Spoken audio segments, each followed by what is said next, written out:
est loin d'être un cas à part. Près de 6 Français sur 10 refuseraient de se faire vacciner.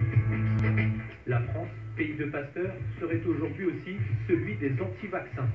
Les plus extrêmes passent à l'action, en taguant les murs des pharmacies ou des centres médicaux. Pourquoi tant de défiance? Qui sont ceux qui jouent avec la peur des Français? Et surtout, comment lutter contre la désinformation? Affrontons en Haute-Garonne. Le docteur Jérôme Marty consulte comme tous les jours. Rapidement, la question du vaccin est au cœur des discussions. Oui, je ne vous pose pas la question, mais je suppose que vous êtes pour. Oui. Oui, je suis pour, oui. Le médecin le constate, les craintes sont là.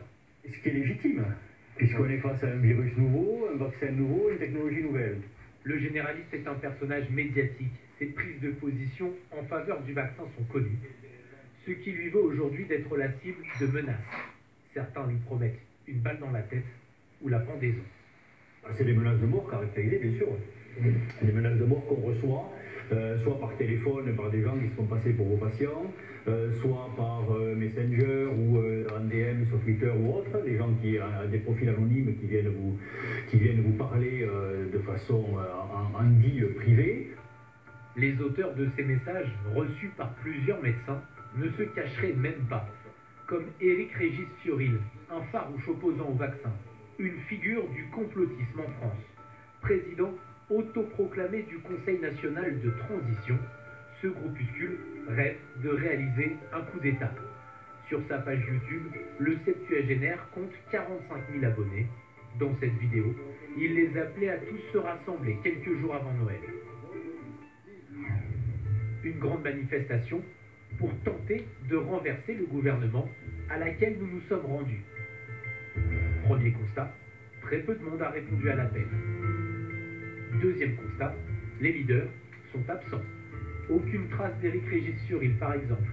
Il a été placé en garde à vue quelques heures auparavant pour détention d'armes. Peu de personnes acceptent de nous parler, mis à part Evelyne et Julien. Le mot d'ordre, c'était de faire la fête pour la libération du pays. On est là pour justement dialoguer avec les gens, éclairer en fait les personnes qui sont dans le doute. En particulier sur un thème, la campagne de vaccination contre le Covid. Tous deux refusent d'y participer. Sûrement pas, alors là, plutôt mourir. Moi je le refuse totalement le vaccin.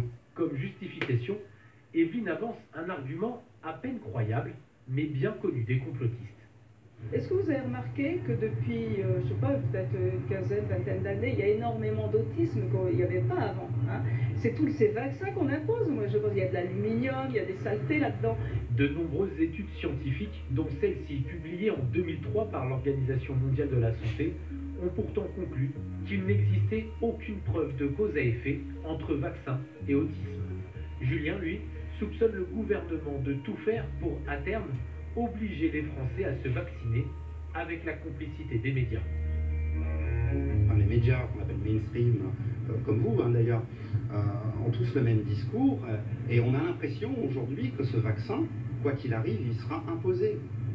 Pas par force, physiquement on ne va pas vous attraper et mettre le vaccin, mais on va peut-être vous dire dans 2 mois, en 3 mois, dans 6 mois, écoutez, si vous voulez aller faire vos courses, si vous voulez décrocher un nouveau travail, il faudra vous vacciner. Et ça, c'est un problème, parce qu'on ne peut pas l'imposer à la population. Un régime autoritaire, des médias complices, des thèmes omniprésents dans les milieux complotistes. Rassurer, répondre aux inquiétudes du grand public, c'est la mission du professeur Alain Fischer, le monsieur vaccin du gouvernement. Cet immunologiste